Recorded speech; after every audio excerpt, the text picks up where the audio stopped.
एक ऐसी कहानी जहां 4 बहन भाई होते हैं और उनकी मॉम के जाने के बाद यह एक घर में बंद हो जाते हैं किसी चीज़ से बचने के लिए। तो वीडियो को लास्ट तक ज़रूर देखिए। तो कहानी के शुरू में हमें एक घर दिखाया जाता है जो काफ़ी समय से खाली पड़ा हुआ था। अब रोज़ मेरोबोन अपने बच्चों को लेकर यहाँ आई हुई थी। यह बच्चे काफ़ी डरे हुए थे, ऐसे कि जैसे उनके साथ कुछ बुरा हुआ हो।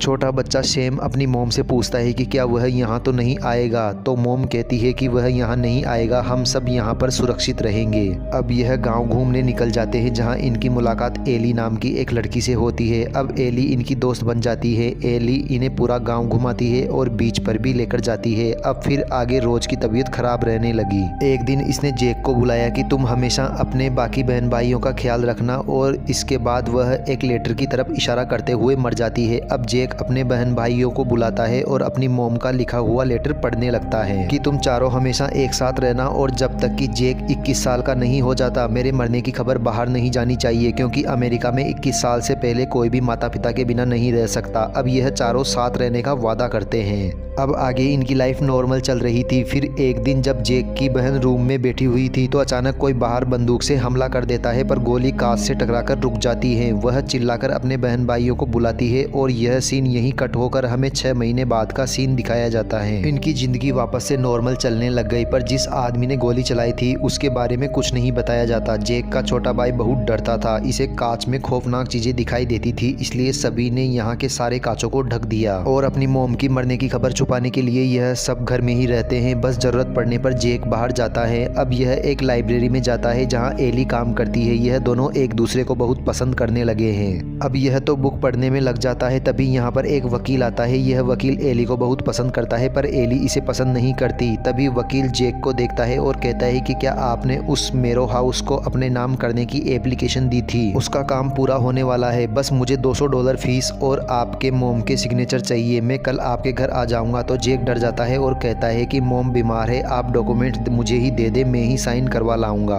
फिर जैक घर जाकर सबको बताता है कि वकील कल यहाँ जरूर आएगा और मोम की मौत का पता चल जाएगा, और इनके पास $200 भी नहीं है। तो जैक का दूसरा भाई कहता है कि क्यों ना हम सीक्रेट बॉक्स से पैसे निकाल लें। तो बॉक्स का नाम सुनते ही उनकी बहन डर गई कि हम उसे अभी नहीं खोलेंगे, पर इन्हें पैसों की जरूरत थी। तो अपने घर के पास जाकर यह उसे चुरा लाते हैं। इसे खोलने पर इन्हें पैसे भी मिल जाते हैं और इसमें से यह $200 उठा भी लेते हैं। अब इनकी सारी परेशानियां खत्म होने लगी थी। यह इस घर को पेंट भी करते हैं ताकि वकील के यहाँ आने पर सब नॉर्मल लगे, और घर के बाहर टेबल तैयार करते हैं ताकि वह घर के अंदर ना आए। अब वकील आता है और जैक से कुछ देर बातें करने के बाद डॉक्यूमेंट्स देता है। उसकी मोम के साइन चाहिए थे। वकील कहता है कि चलो तुम्हारी मोम से साइन भी करवा लेंगे और उनके हाल चाल भी पूछ लेंगे। तो यह कहता है कि उनकी तबीयत बहुत खराब है, आप उनके पास नहीं जा सकते। तो जैक डॉक्यूमेंट को लेकर अंदर जाता है और उसकी बहन से नकली साइन करवाता है। तभी बाहर बारिश होती है तो वकील अंदर आ जाता है और सोचता है कि क्यों ना जैक की मोम से भी मिल लूं। तब यह नोटिस करता है कि उन्होंने घर के सारे शीशों को ढक रखे हैं। अब जैक को भी पता चल जाता है कि वकील अंदर आ गया है, तो यह अपने बहन भाइयों से ऐसे बात करता है जैसे अपनी मोम से कर रहा हो, और जल्दी से बाहर आ जाता है और कहता है कि आप अंदर नहीं जा सकते, मोम बहुत ज़्यादा परेशान है। अब वकील को भी साइन और पैसे मिल गए थे, तो यह भी ज़्यादा ध्यान नहीं देता और यहाँ से चला जाता है। अब आज खुशी में सारे बहन भाई पार्टी करते हैं और गेम खेलते हैं। गेम खेलते हुए उनका डाइस बहुत दूर जाकर गिर गया। जब सैम उसे उठाने जाता है तो उसे पास ही एक और डाइस पड़ा मिलता है। अब यह इन दोनों को उठाता है तो अचानक उसके पीछे से कांच का कपड़ा हट गया और उसमें इसे भूत का साया नजर आया। तो यह जोर जोर से चिल्लाने लगता है। तो जैक कहता है कि सभी जाकर टेंट में छुप जाओ। यह टेंट सैम ने अपने खेलने के लिए बनाया था। तभी यह नोटिस करता है कांच के ऊपर की सीलिंग टूट रही थी।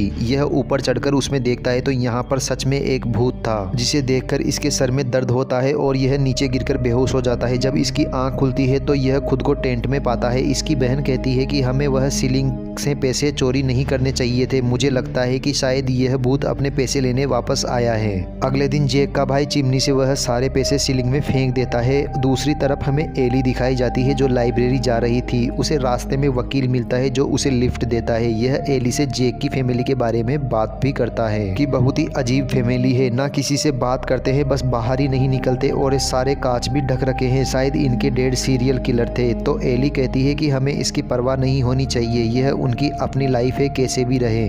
अगले दिन जेक और एली समुद्र के किनारे बैठे थे तो एली कहती है कि मैंने सुना है कि तुम्हारे डैड एक किलर थे। तो यह सुनते ही जेक उठ बैठता है कि उस आदमी की तो बात ही मत करो, कितना टॉर्चर किया उसने हमें। तो अब एली जेक को रिलैक्स करती है। उधर दूर खड़ा वकील यह सब देखकर जेलिस हो जाता है। उसके बाद जेक घर आता है और अपने आप को रूम में बंद कर लेता है। उधर जेक का छोटा भाई मौका पाकर अपनी मोम के रूम से चाबी चुराकर उनके रूम में चला जाता है और मोम की चीजों को देखकर उन्हें याद करने लगता है। फिर यह खिड़की से देखने के लिए एक बेंच पर चढ़ जाता है मगर यह नीचे गिर जाता है, जिससे यहाँ रखे कांच का कपड़ा भी हट जाता है। डर के मारे यह उस कपड़े को ही ओढ़ लेता है और एक आंख से कांच में देखता है तो यह उसमें खुद बहुत बड़ा दिखाई दिया तो यह जोर से चिल्लाता है। अब आगे जेक की बहन जेक से कहती है कि सैम मोम के रूम में गया था और मुझे लगता है कि इस घर में भूत है जो सैम को डरा रहा है और यह सब कर रहा है। यहाँ हमें पता चलता है कि यह जिस भूत की बात कर रहे हैं वह कोई और नहीं बल्कि इनके ही डैड है जो इन्हें मारने इंग्लैंड से यहाँ तक पहुँच गए हैं, जिन्होंने उस दिन जेक की बहन के ऊपर भी गोली चलाई थी जो खिड़की पर लगी थी और फिर इन लोगों ने अपनी जान बचाने के लिए डैड को पकड़कर सीलिंग में बंद कर दिया था और इनको लगा कि वह मर गए। और जेक की बहन कहती है कि हमें उनको दफना देना चाहिए ताकि उनका भूत हमें परेशान ना करे। उधर वकील के पास न्यूयॉर्क से फोन आता है कि इसको $5000 के बदले कंपनी का शेयर होल्डर बना दिया जाएगा, पर इसके पास $5000 नहीं थे। अब इसकी नज़र न्यूज़पेपर पर पड़ती है कि जेक के डैड $10,000 लेकर जेल से भाग गए हैं। वकील सोचता है कि जेक ने मुझे $200 दिए थे, शायद यह उसने मुझे $10,000 में से ही दिए होंगे। तो यह जेक को ब्लैकमेल करके $5000 लेने की सोचता है। फिर यह जेक के घर जाता है और कहता है कि मैं जानता हूँ कि तुम्हारे डैड के $10,000 तुम्हारे पास है, तुमने तुम्हारी मॉम के नकली साइन भी किए थे। अगर सब सही चाहते हो तो मुझे $5000 दे दो। मगर इन्होंने तो पैसों का बॉक्स सीलिंग में फेंक दिया था, वहाँ बॉक्स लेने कैसे जाते, वहाँ तो इनके डैड का भूत था। अब यह दोनों तरफ से फंस चुके थे। खैर फिर यह रात को सब सोने चले जाते हैं मगर जेक का एक भाई पैसे निकालने अकेला ही चिमनी से नीचे सीलिंग में चला जाता है और वहाँ बॉक्स ढूंढने लगता है तो इसे यहाँ बहुत सारे मरे जानवर दिखाई देते हैं जैसे किसी ने इनका शिकार किया हो। अब इसे बॉक्स मिलता है, तभी इसे यहाँ किसी के होने का एहसास होता है तो यह तुरंत बाहर निकलने के लिए ऊपर रस्सी पर चढ़ने लगता है तो वह चीज इस रस्सी को पकड़ लेता है और इसे नीचे खींचने लगता है तो यह बॉक्स को नीचे गिरा देता है और अपनी जान बचाने के लिए रस्सी काट देता है। दूसरी तरफ जेक बेहोश था और जब इसे होश आता है तो इसके शरीर में बहुत दर्द है और इसकी बहन दूसरे भाई के शरीर में पट्टी कर रही है। जेक का भाई कहता है कि डैड अभी मरे नहीं है, जिंदा है। वह बारिश का पानी पीकर और जानवरों का शिकार करके अभी भी जिंदा है। अब जेक को भी डैड का नाम सुनते ही दौरा पड़ने लगता है। अब इसकी बहन के पास कोई चारा नहीं था सिवाय एली को सारी सच्चाई बताने के,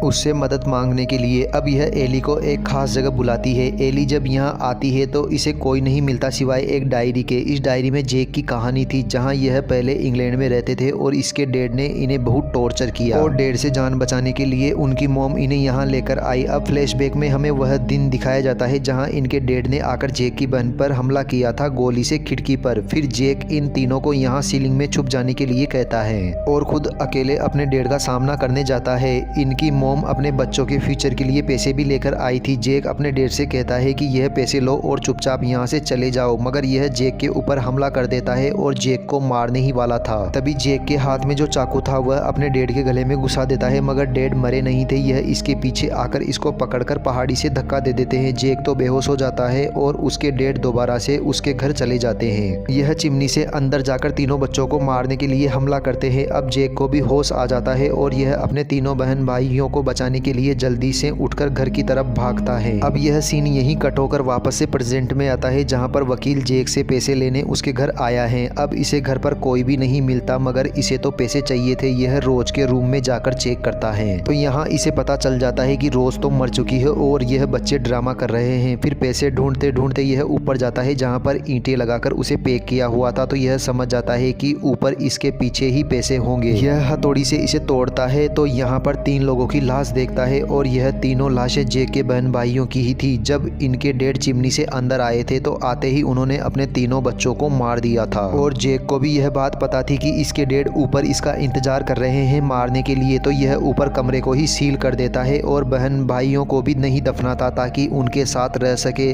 अब जेक गम में इतना पागल हो गया था कि यह खुद ही अपने बहन भाई बन जाता था, आपस में खुद ही अकेले बातें करता था और जेक ने ही घर के सारे कांच को ढक रखा था ताकि यह खुद को कांच में ना देख पाए और दिमाग में बिठा लिया था कि इसके बहन भाई अभी भी जिंदा है। अब सीन कट होकर हमें एली को दिखाया जाता है जो यह बुक पढ़ रही थी। असल में जेक ने ही अपनी कहानी लिखकर एली को बता दी। अब एली जेक के घर जाकर देखती है कि जेक पागलों की तरह बातें कर रहा है, इसे यहाँ और किसी की भी आवाज़ आती है। तो यह पता चलता है कि वकील भी इनके घर आया हुआ है। अब यह भी ऊपर जाती है और यहाँ का मंजर देखकर घबरा जाती है। 3 लाशें और वकील भी जिंदगी मौत से लड़ रहा था। अब अचानक से दरवाज़ा बंद हो जाता है और इसे यहाँ जिंदा जेक के डेड दिखाई देते हैं, जो एक सीरियल किलर है। और अब यह एली के ऊपर भी हमला कर देते हैं। एली जोर से आवाज़ लगाकर जेक को बुलाती है, मगर जेक ऊपर आने से डरता था। मगर एली के बार बार बुलाने और हिम्मत देने पर जेक ऊपर जाता है और अपने डेड को मार देता है और एली की जान बच जाती है। अब यह सीन कट होकर हमें कई साल बाद का सीन दिखाया जाता है, जहां हमें पता चलता है कि एली ने जेक से शादी कर ली है और साथ के साथ यह जेक का इलाज भी करवा रही थी। डॉक्टर दवाइयाँ लिखते हैं और एली से कहते हैं कि तुम उस पागल आदमी को छोड़कर चली जाओ, मगर एली ऐसा नहीं करती। और हमें आगे यह भी पता चलता है कि आज दिन तक एली ने जेक को एक भी दवाई नहीं दी। वह नहीं चाहती थी कि जेक की यादें मिट जाए, उसके बहन भाइयों की यादें मिट जाए। वह जेक को ऐसे ही पसंद करती थी। और इसी के साथ यह मूवी यहीं खत्म हो जाती है। दोस्तों, यह मूवी आपको कैसी लगी? अगर वीडियो पसंद आई हो तो चैनल को सब्सक्राइब कर दीजिए और वीडियो को लाइक कर दीजिए। मिलते हैं अगली मूवी के साथ।